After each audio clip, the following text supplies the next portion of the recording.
আজকে অত্যন্ত ভাগ্যবান মনে করছি নিজেকে, এবং সেই সাথে আপনাদেরকেও মনে করছি যে আপনারা ভাগ্যবান যে আমাদের সাথে এখন উপস্থিত রয়েছেন বাংলাদেশের স্কলারদের স্কলার সাইয়েদ কামাল উদ্দিন জাফরি হুজুর আমাদের সামনে এসছেন। আলহামদুলিল্লাহ, আল্লাহ সুবহানাহু ওয়া তাআলার কাছে আমরা কৃতজ্ঞতা জ্ঞাপন করছি।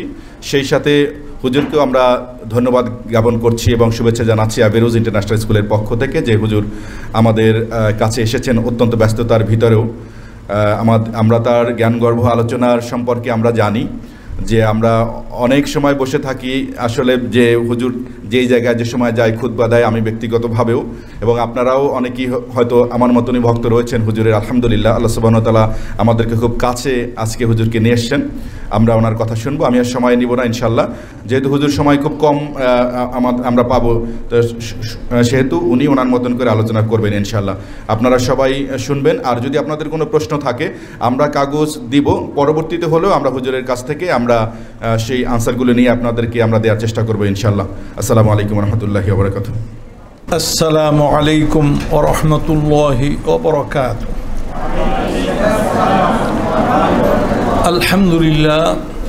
আলহামদুলিল্লাহি রাব্বিল আলামিন والصلاة والسلام على أشرف الأنبياء والمرسلين سيدنا ونبينا ورسولنا محمد وعلى آله وصحابته الميامين ومن تبعهم بإحسان إلى يوم الدين أما بعد। আজকের এই সুন্দর সমাবেশ এর সভাপতি, সম্মানিত সুধীমণ্ডলী, আমার সামনে উপস্থিত ছাত্র ছাত্রীদের প্যারেন্টস তথা গার্জিয়ান, সম্মানিত গার্জিয়ান সাহেবা, তো আজকে যে বিষয়ে আমি কথা বলবো তা হলো শিক্ষা। শিক্ষা শিক্ষা মানে জ্ঞান চর্চা।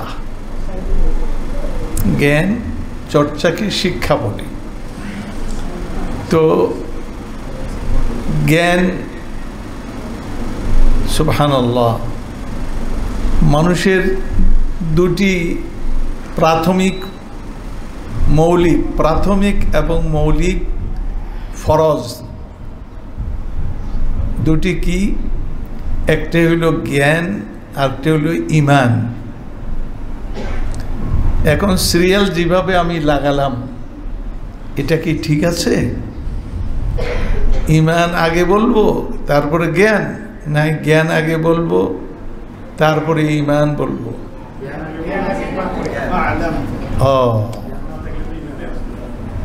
তাহলে বোঝা গেল যে আপনারা বেশ সচেতন। হ্যাঁ, কারণ জ্ঞান না হইলে ঈমান হয় না। আপনি ঈমানের কালিমা লা ইলাহা ইল্লাল্লাহ জিকির করলেন, এরপরে খাজা বাবার কাছে গিয়ে বললেন, বাবা তোর দরবারে ফিরে না কেউ খালি হাতে। তো লা ইলাহা ইল্লাল্লাহ কি বললেন আর এখানে কি কইলেন? কাজেই জ্ঞান নাই। জ্ঞান না থাকার কারণেই এই অবস্থা। এমনি জ্ঞান দরকার নাই, যুক্তি। জ্ঞানকে অর্জন করে কে? জ্ঞান আমি অর্জন করি না। জ্ঞান পাগল যে, সেও তো আমি তো তারও আছে, কিন্তু সে তো জ্ঞান অর্জন করতে পারে না। তার মানে জ্ঞান অর্জন করে আকল, এটাকে বলে বুদ্ধি। বুদ্ধি নাই, জ্ঞান অর্জন করতে পারে না। এই জন্য কোরআন বলে আফালা তাকিলুন, তোরা জ্ঞানটা অর্জন করিস না কেন? তোদের কি আকল টাকল নাই, বুদ্ধি শুদ্ধি নাই? কোরআন বলে আফালা তাকিলুন। কেন বলছে? যে এটা তো দিলাম জ্ঞান, আমার তৌহিদ হলো জ্ঞান, আমার সম্পর্কে যেগুলি জ্ঞানগুলি তোরা গ্রহণ করিস না কেন? তোদের তো বুদ্ধিশুদ্ধি নাই মনে হয়। ইসলাম সর্বপ্রথম যে জিনিসটি আমাদের কাছে চায় সেটা হলো ইলম, জ্ঞান। আদম আলাইহিস সালামকে আল্লাহ বানালেন, বানিয়ে প্রথম যে আচরণ তার সঙ্গে করলেন, কি আচরণ করলেন? এটা কোরআনই আছে, ওয়া আল্লামা আদামাল আসমাআ কুল্লাহা। আল্লামা মানে শিক্ষা দিলেন, জ্ঞান দিলেন, ইলম থেকে আল্লামা। তাহলে কে দিলেন? আল্লাহ। আদম আলাইহিস সালামকে প্রথম আচরণ করলেন, সেটা হলো জ্ঞান দিলেন তাকে, জ্ঞান দিলেন। জ্ঞানটা কেন আগে? কারণ ঈমান, জ্ঞান ছাড়া ঈমান হয় না, সেই জন্য ঈমানটা পড়ে। এটা বুখারী শরীফের মধ্যে আপনি দেখবেন একটা শিরোনাম আছে, শিরোনাম, অধ্যায়ের শিরোনাম কি? আল ইলমু কাবলাল কাউলি ওয়াল আমাল। ইমাম বুখারী এটা শিরোনাম দিলেন। জ্ঞান অর্জন করতে হবে বলা এবং করার পূর্বে, বলা এবং করার পূর্বে। যা বলবে জেনে বলবে, যা করবে জেনে করবে, জানাটা আগে। তার দলিল কি? এটা ওনার মত, ইমাম বুখারীর মত। এটাকে দলিল দিয়া এটাকে পুষ্ট করছেন। সেটা কি? ফা'লাম ফা'লাম আন্নাহু লা ইলাহা ইল্লাল্লাহ। ফা'লাম, জেনে নাও, লা ইলাহা ইল্লাল্লাহ। লা ইলাহা ইল্লাল্লাহকে জানতে বলা হয়েছে, এবং জানাটা শব্দটা এখানে আগে আনছেন, লা ইলাহা ইল্লাল্লাহ পরে আনছেন। সুতরাং ফা'লাম, জেনে নাও। সেই কারণ লা ইলাহা ইল্লাল্লাহ বলারও করারও, বলারও করারও। আল্লামা ইকবাল তিনি বলেন, চুমি গোয়াম মুসলমানম বালারজম কেদানম মুশকিলাতে লা ইলাহা। আমি যখন আমাকে মুসলমান বলি তখন আমি চুমি গোয়াম বালারজম, আমি প্রকম্পিত হয়ে যাই। এটা ফার্সিতে, উনি তো দুই ভাষায় কবিতা চর্চা করেন, ফার্সি উর্দু। হ্যাঁ, চুমি গোয়াম মুসলমানম বালারজম কে দানম, আমি জানি মুশকিলাতে লা ইলাহা। লা ইলাহা ইল্লাল্লাহ বললে কি কি দায়িত্ব আমার স্কন্ধে চেপে বসে, আমি সেই ব্যাপারে সচেতন, সেই জন্য আমি প্রকম্পিত হয়ে যাই। তার মানে কি? আমি জানি। কে দানাম, ফার্স্ট দানাম, দানা বলে যে ব্যক্তি জানে তাকে বলে দানা, আর দানাম মানে আমি জানি। মুশকিলাতে লা ইলাহা, লা ইলাহা ইল্লাল্লাহ বললে আমার কি কি দায়িত্ব আমাকে পরিপালন করতে হবে, সেই জন্য আমি প্রকম্পিত হই। সুতরাং জ্ঞান অর্জন করতে হবে। জ্ঞানকে কোয়ালিফাইডও বলে যাই, জ্ঞানকে কোয়ালিফাই করা যায় না, এটাকে মৌসুফ, এটা এইভাবে করা যায় না যে এটা ইসলামী জ্ঞান আর এটা সাধারণ জ্ঞান, এইভাবে বলা যায় না। কারণ জ্ঞান হলো অ্যাবসলিউট, আরবিতে বলে মুতলাক। ইব্রাহিম আলাইহিস সালাম তার বাবার কাছে এসে বললেন, ইয়া আবাত, আব্বু, কাদ জাআনি মিনাল ইলমি, আমার কাছে জ্ঞান এসছে। জ্ঞান মানে মিন লিত্তাবিঈদ, জ্ঞানের কিছু আসছে আমার কাছে। ফাত্তাবি'নি, অতএব আপনি আমার পিছনে পিছনে চলেন। বাবাকে বলতেছে ইত্তেবা করেন, আহদিকা সিরাতান সাওয়্যা, আপনাকে সরল সঠিক পথটি আমি দেখিয়ে দিব। ছেলে বাবাকে বলতেছেন যে আপনার কাছে নাই, আমার কাছে আছে, বাতি আমার কাছে, অন্ধকার পথ চলতে হয়, এখন বাতির পিছনে চলবেন না আগে চলবেন? বাতির পিছনে। আল ইলমু নূরুন, জ্ঞান হলো আলো, সুতরাং আলো আমার কাছে, অতএব আপনি আমার পিছনে চলেন। তো এখানে মিনাল ইলমি, জ্ঞান, কিছু জ্ঞান আমার কাছে এসছে, তাহলে জ্ঞানকে কোয়ালিফাই করা হয়নি যে ইলমুল ইসলামী, এটা ইসলামী জ্ঞান আসছে। ইসলামী জ্ঞান বললে ইসলামকেও খাটো করা হয়, জ্ঞানকেও খাটো করা হয়, দুইটাকে অপমান করা হয়। যদি বলেন ইসলামী জ্ঞান, তার মানে ইসলামের বাইরে কিছু জ্ঞান আছে, এটি তো আপনি বলতে চান না, ইসলামের বাইরে কোনো জ্ঞান নেই। যদ্দূর জ্ঞান তদ্দূর ইসলাম, কারণ আপনি যদ্দূর নিতে পারেন সেটা অন্য কথা, একটু পরে আমি বলবো ইনশাআল্লাহ। এরপরে নবী করিম সাল্লাল্লাহু আলাইহি ওয়াসাল্লামকে দুটি আয়াতে আল্লাহ বলছেন, ওয়ালা ইনিত্তাবা'তা আহওয়াআহুম, যদি তুমি তাদের খেয়াল খুশি, আহওয়া মানে খেয়াল খুশি, প্রবৃত্তি, তাদের খেয়াল খুশির পিছনে চলো, বাদামা জাআকা মিনাল ইলমে, তোমার কাছে জ্ঞান আসার পরেও যদি তাদের খেয়াল খুশির পিছনে চলো, মা লাকা মিনাল্লাহি মিন ওয়ালিয়্যিন ওয়ালা নাসীর, আল্লাহর পাকড়াও থেকে তোমাকে রক্ষা করার কেউ, কোনো অভিভাবক থাকবে না, কোনো সাহায্যকারী থাকবে না। কত বড় হুমকি! সেখানে কি বলছে?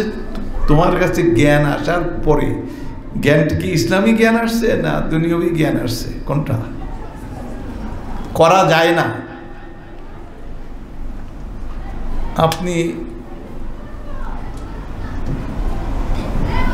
আপনি চেয়ারে বসেন, আপনি একটা মানুষ, চেয়ারে বসে কথা শুনছেন, তা আপনি তো মানুষ, কান দিয়ে শুনতেছেন, মন দিয়ে হৃদয়ঙ্গম করছেন, কিন্তু আপনার চেয়ারে বসা, তো চেয়ারটা কি?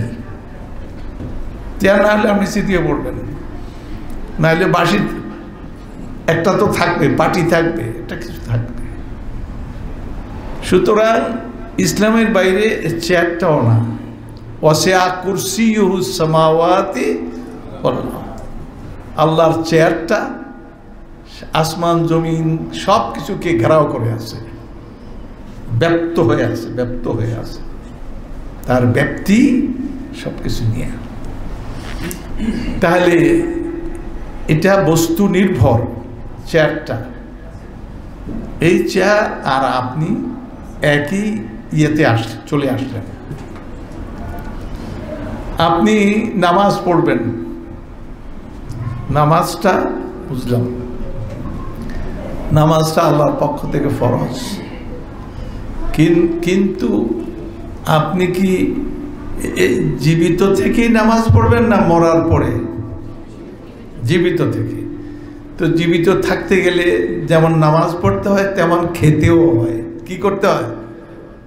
আপনারা ইলিশ মাছের দাম বাড়ছে কেন এই জন্য রেগে ফায়ার হয়ে যাচ্ছেন? কারণ ইলিশ মাছ খেতে আমার ভালো লাগে, ইন্ডিয়াতে চলে যায়, এতে মিছিল টিছিল হচ্ছে। তাহলে ইলিশ মাছ আর আপনি আর নামাজ একই ইয়েতে গ্রথিত। ইলিশ মাছ খেয়ে আপনি বাঁচেন, আর বাঁচার পরে কি করেন? নামাজ পড়েন। তাইলে কোনটা থেকে আলাদা করবেন? হ্যাঁ, জ্ঞান দুই প্রকার। মনে রাখতে হবে জ্ঞানটা দুই প্রকার, একটা উপরের জ্ঞান আর একটা নিচের জ্ঞান। উপরের জ্ঞান মানে আল্লাহ সংক্রান্ত জ্ঞান, তৌহিদ সংক্রান্ত, এর মধ্যে রিসালাত, হালাল হারাম, শরিয়ত, কোরআন হাদিস সব এটার মধ্যে, এটা উপরের। আবার নিচের জ্ঞান মানে কি?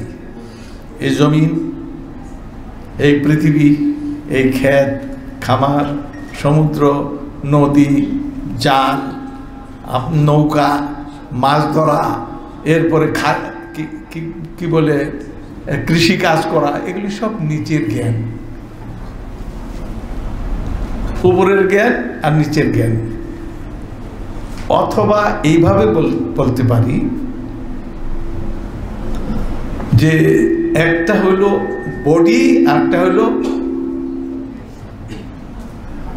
আপনার ভিতরে আত্মা, প্রাণ। প্রাণ আর বডি। এখন বডি যদি প্রাণটা আলাদা করে ফেলি, প্রাণ দিয়ে আপনি কি করবেন? আচ্ছা, প্রাণ দিয়ে পারবেন না, বডি দিয়ে কি করবেন? কিছু করতে পারবেন না। তো দুটাকে, তো একটা উপরের জ্ঞান, একটা নিচের, দোনোটাই জরুরি। দুইটা এইভাবে থাকবে, একসঙ্গে থাকবে, তাইলেই আপনি কাজ করতে পারবেন, নতুবা কাজ। একটি ইশারা করে গেলাম, এগুলি তো আলোচনা করলে অনেক ব্যাপক আলোচনা। সুতরাং দুনিয়ার আখিরাত, এবং এখন চলে গেলাম দুনিয়ার আখিরাত।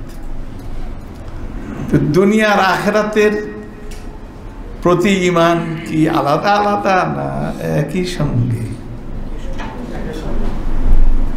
চিন্তা করবেন। রব্বানা আতেনা ফিদ দুনিয়া হাসানা ওয়া ফিল আখিরাত, আয়াত কি দুইটা না একটা? প্রার্থনা কার কাছে করা হচ্ছে? আর যে প্রার্থনাকারী সে একজন আল্লাহর কাছে, মানুষ, সে আল্লাহর কাছে করছে। দুনিয়াও সুন্দর করেন, আখিরাতও সুন্দর করেন। দুনিয়া আখিরাত থেকে আলাদা করবেন? দুইটা জিনিস, কিন্তু একটার সঙ্গে এইভাবে জড়িত। কারণ আপনি আখিরাতে গিয়ে যা পাবেন, ওইটা কি আখিরাতে গিয়ে কামাই করে করবেন, না এখান থেকে নিয়ে যেতে হবে? তাহলে আপনি কেমন করে, আপনি খেতে কাজ করেন, বাড়িতে মেয়ে বড় হয়েছে, বিয়ে দিবেন, ঘর করতে হবে, এটা করতে হবে, কিন্তু ইনকাম করেন কোন জায়গায়? বাড়িতে না কোনো খেতে? খেতে। তো দুনিয়াটা খেত, বাড়িটা কোথায়? আখিরাতে। ইন খায়রান ফাখায়র, ইন শাররান ফাশার, হয় জাহান্নাম না হয় জান্নাত, দুটেই বাড়ি রেডি করে রাখছেন। বাড়ি আল্লাহ রেডি করে রাখছেন, কিন্তু তাহলে এইখানে বাড়ি, এইটা বাড়ি আমার ভোলা, আমার বাড়িতে ভোলা। ছোটবেলায় আমরা দেখতাম, আমরা যে অঞ্চলে ছিলাম সেইখান থেকে চরের দিকে লোকেরা গরু, মহিষ, লাঙ্গল আর ওই খেটে খাওয়া মানুষ এগুলি নিয়ে চলে যেত চরে গিয়ে, এক টং বানিত, টং, দোতলা ঘর, সুপারির চালা দিয়ে মাঝখানে তারা উপরে থাকতো, গরু ছাগলগুলি নিচে থাকতো। কি করতো তারা? 3 থেকে 4 মাস তারা ওখানে থাকতো। ওইখানে গিয়ে তারা খেতে চাষবাস করতো।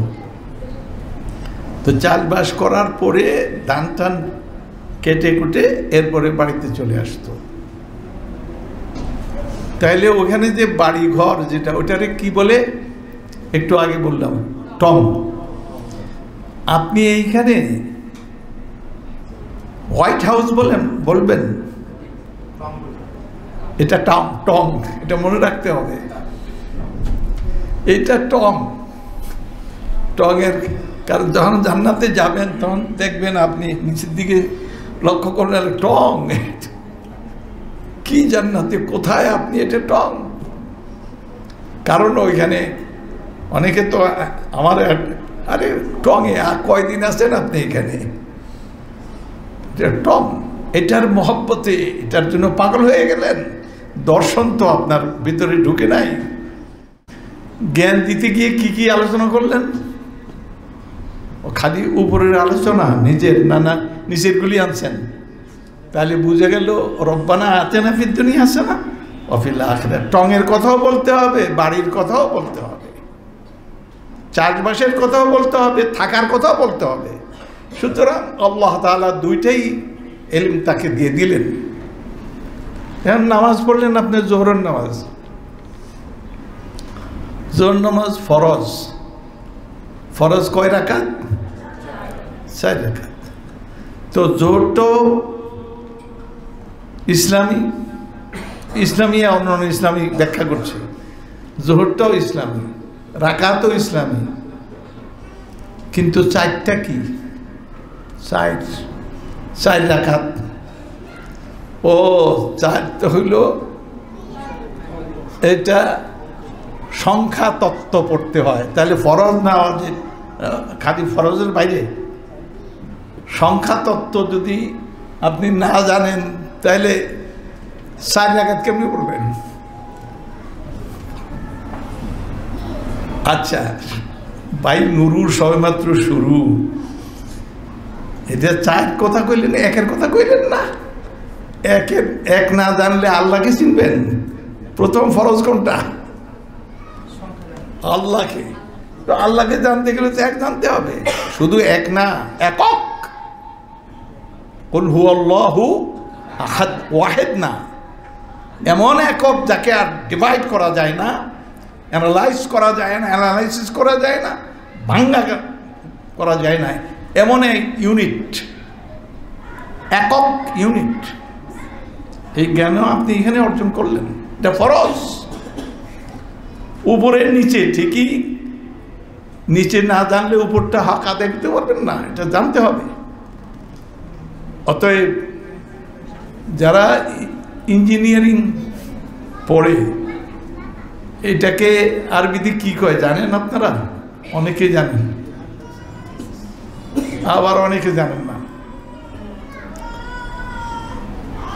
আরব দেশে যদি আপনি ইউনিভার্সিটি ভিজিট করেন তো দেখবেন কুল্লিয়াতুল উলুম, এটা সায়েন্স ফ্যাকাল্টি, উলুম বহু বছরে। আর ইলম, আল্লাহ সংক্রান্ত ইলমটা ইলম এক বছরে, কারণ একজনকে কেন্দ্র করে তো, এই জন্য 1 বছর হলে ইলম। আর উলুম হইল সায়েন্স। সায়েন্স বলতে গোড়াই হলো সংখ্যাতত্ত্ব। সংখ্যাতত্ত্ব তারা সায়েন্সের হাতেই দিতে পারবেন না। সায়েন্সের যত প্রকারে যান, সংখ্যাতত্ত্ব আপনাকে প্রথম। সুতরাং আপনি জ্ঞান অর্জন করা, জ্ঞান কি খালি নামাজ, রোজা, ওযু, যাকাত, এগুলি ইসলামের কাছে আদর্শ শিক্ষা ব্যবস্থা। সেটাই যেখানে আল্লাহর পরিচয়, রেসালাতের পরিচয়, হালাল হারামের পরিচয়, যেখানে 1, 2, 3 এর পরিচয়, দুনিয়া আখিরাত দুইটাকে শিক্ষা দিতে হবে। সেজন্য আমি বুখারী পড়লেন, মুসলিম পড়লেন, আবু দাউদ পড়লেন, সিয়াসতটা পড়লেন, কিন্তু আপনি দুনিয়া সংক্রান্ত জ্ঞানগুলি অর্জন করলেন না, আপনি দাওয়াতের কাজ সঠিকভাবে করতে পারবেন না। জ্ঞান অর্জন করতে হবে। এখন আপনাকেও করতে হবে না, আপনার সন্তানদেরকে করলে, আপনার প্রলোভন ভর্তি করে দিলেন, আপনি নিজে জানেন না, প্রলোভনে শিখিয়ে দিলেন, এটা কাজ কেমন হলো? আপনার জানতে হবে না, আমি তো বুড়ো হয়ে গেছি, তো বুড়ো মানুষের জান্নাতে যেতে হবে না? তো এলেম ছাড়া আপনি আল্লাহকে চিনবেন কেমনি? আল্লাহকে না চিনলে তার হক চিনবেন কেমনে? তার এগুলি না চিনলে আপনি জান্নাতে যাবেন কেমন করে? সুতরাং উতলুবুল ইলমা মিনাল মাহদি ইলাল লাহদি, দোলনায় আসো তুমি, এই অবস্থা থেকে কবরে নামা পর্যন্ত, মাহদুল আর ইলাল লাহদি, লাহাদ মানে কবর, কবরে নামা পর্যন্ত জ্ঞান অর্জন করো। কাজে বুড়ো হয়েছেন এই জন্য যা প্রলোভন শিখলেই চলবে? মোটেই না, আপনাকে এখনই শুরু করতে হবে। তবে আপনি বুড়ো মানুষ, নবী সাল্লাল্লাহু আলাইহি ওয়াসাল্লাম এটাকে অ্যাড্রেস করছেন। কোরআন শরীফ পড়তে গিয়ে বুড়া কি কয়? ইয়াতা তা তা, খুব খেয়াল করুন, ইয়াতা তা তা মানে উচ্চারণ করতে পারে না, তা তা তা তা করে, তার লাহু আজরাম, তাকে ডবল সব দেওয়া হবে, ডবল সব। আর না শিখলে ডবল শাস্তি। বুড়া তুমি শিখলে না কেন? তোমার তো ডবল সব দেওয়া হয়েছে, ডবল বিনিময় দেওয়া হলো, এই জন্য তুমি বুড়া হয়েছ, তারপরে শিখতেছ। এখন আপনারা বাবা মা যারা এখানে আছেন, আপনারা সন্তানাদি দিয়েছেন, এটা আপনাদের দায়িত্ব, এটা আপনাদের ফরজ, সন্দেহ নাই। কিন্তু আপনাদের অবস্থা কি? আপনারা নিজেরা কি কোরআন শরীফ বুঝেন? হালাল হারাম বুঝেন? শরীয়ত বুঝেন?